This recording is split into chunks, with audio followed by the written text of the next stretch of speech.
The first knife, Witness and Winnower.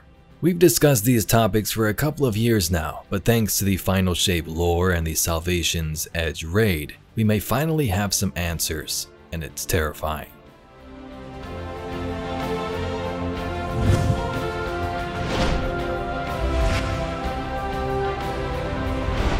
It's been a debate for years, unveiling the Witness and the Winnower. Was the Winnower a separate entity? Did the Witness believe it was the Winnower, created to bring about the final shape and end the universe? Unveiling from Shadowkeep was told from the perspective of the Winnower we believed. Gardener and Winnower existed together in a garden before time and would shape the universe. Gardener loved creation and life, and the Winnower represents a force of separation and discernment, a cosmic principle that distinguishes what would flourish from what will fail.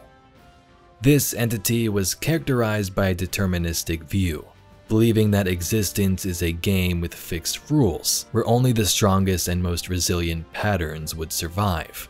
The Winnower is pragmatic and harsh, seeing value in the elimination of the weak and the inevitable triumph of the dominant. In the Final Shapes Entelechy lorebook, Ido describes that the Witness and Winnower appear to be different. She explains that the Witness is driven by a need to ruin and destroy everything the light has built. Its methods involve cruelty and spreading fear and despair among those it encounters. The Winnower, on the other hand, focuses on convincing others of its correctness through existence as truth, predation, and defection. It does not concern itself with malice, hatred, or despair. Ido says it does not care whether you embrace it or curse it, it simply desires to win, and in victory be validated. So Ido had come to the conclusion that the Winnower may exist. In the Final Shape, we get even more evidence. Now, I'm making this video the day the raid was released. At this current moment, it's not even finished yet. So over the next couple of days, there's going to be more lore entries and the armor pouring out. There's hidden collectibles in the raid that I believe unlock another lore book. So I'm sure we'll discuss this further and more information will come out in the coming days. But here's what we have right now, a couple of dialogue lines from the Witness itself throughout the raid. Still here, struggling against the cosmic tides, compared to which you are so small. It says, "You call us Winnower. We are not, but the first knife clutched in its hand. Gods forged us both, but they cannot tell the knife what to shape, to carve."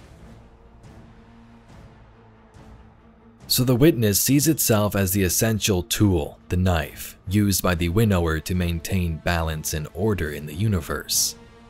It acts independently, making decisions on how to prune and shape existence, carrying out the Winnower's overarching intent of ensuring only the strongest and most adapted survive.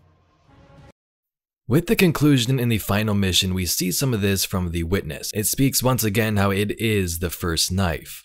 And a really cool moment happens. Throughout the final mission, like the 7th mission in the campaign, you continue to unmake the Witness, and in doing so destroying more of those veiled statues. The Witness, since its creation, is always referred to itself as we. The entire species merged together, thus we see your pain, we are your salvation. In a moment of change, as we're ripping these dissenters out of the Witness, and possibly those who believed in that final shape, it comes to a final moment where the Witness refers to itself in first person. Instead of we, it says I. In the moment it realizes its defeat, the Witness has been unmade and the Guardians have truly won. We are the first knife. We are the edge that carved purpose into being. Your resistance will be remembered within the shadow of the Black Fleet. Your pain is poison. We are the first knife. We cannot be cut.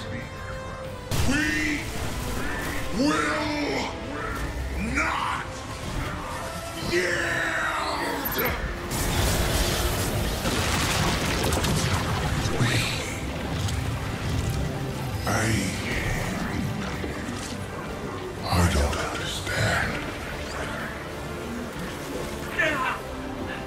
That's it!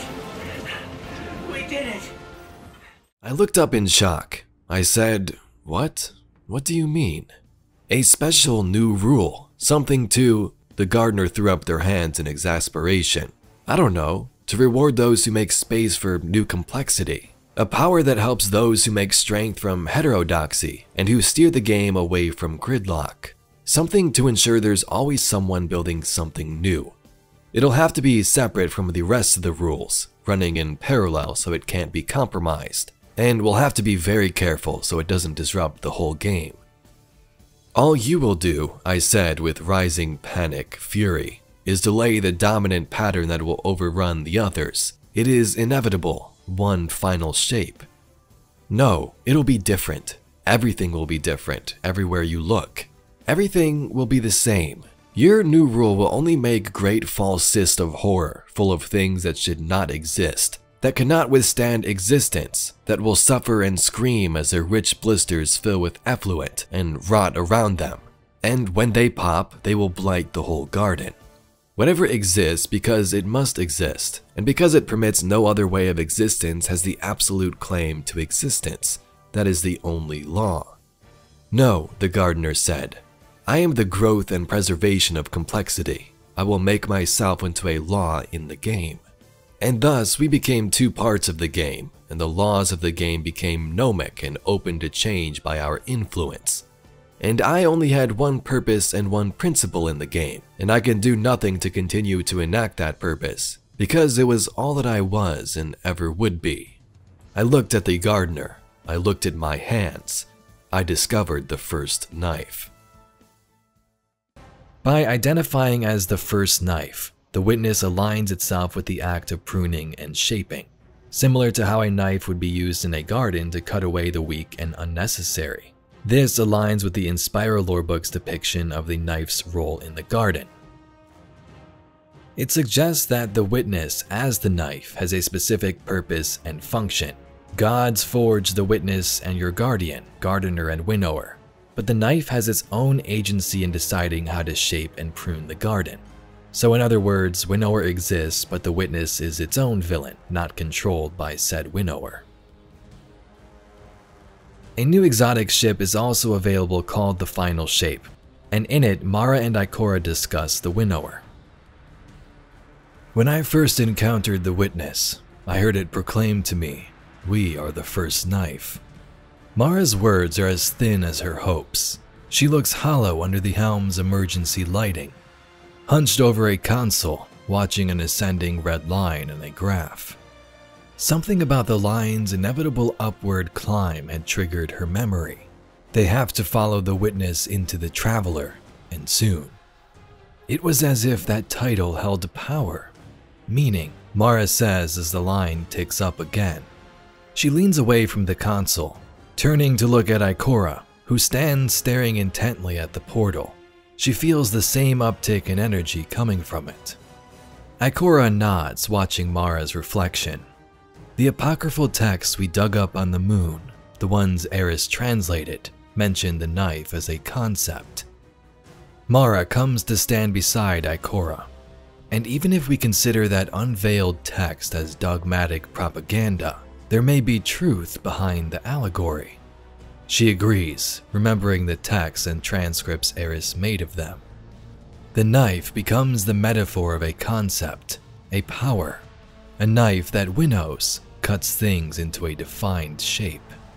A power that winnowed living beings into taken. Ikora turns to face Mara, searching the awoken queen's eyes. A power Oryx wielded. Her emphasis on that last word makes her point, and Mara picks up on it. You're wondering if the knife is a tithe or a power. Mara deciphers Ikora's steely countenance. Did Oryx wield the power of the witness like a knife? Ikora shifts her gaze back to the portal.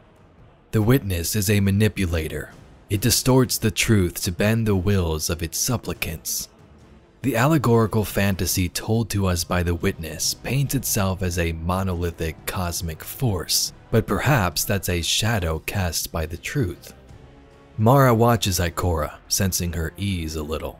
This idea had tempered Ikora's earlier anxieties over the future.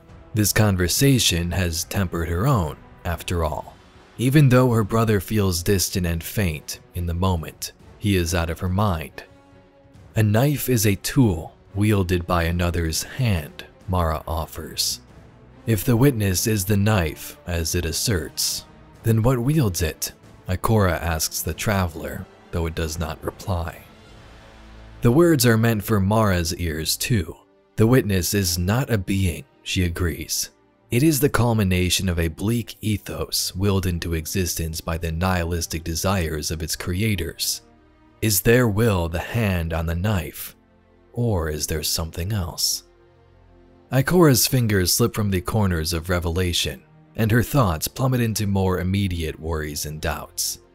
Mara sees her fall and lets herself tumble into the same precipice, joining her in worry. I don't know.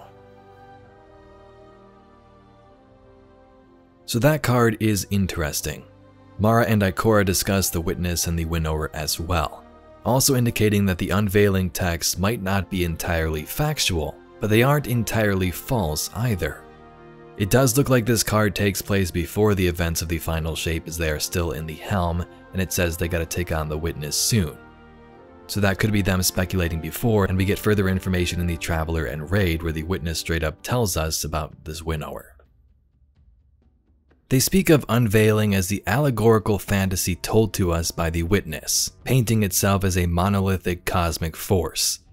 So I guess this confirms that the unveiling texts were written by the Witness. I think we've had some confirmation of that before, but this further explains it. They then go on to say, but perhaps that's a shadow cast by the truth.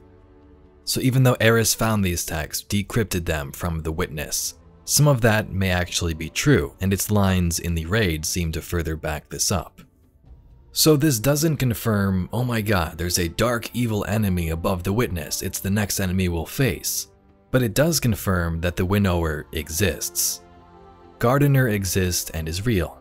Winnower exists and is real.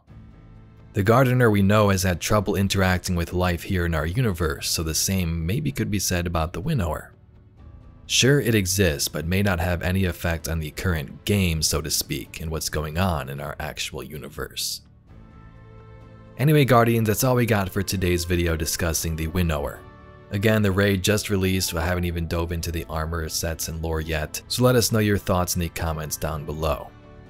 If you'd like to see some more Destiny lore and mysteries just like this video, please be sure to subscribe to the channel. Thank you very much for watching, and I'll catch you all in the next video.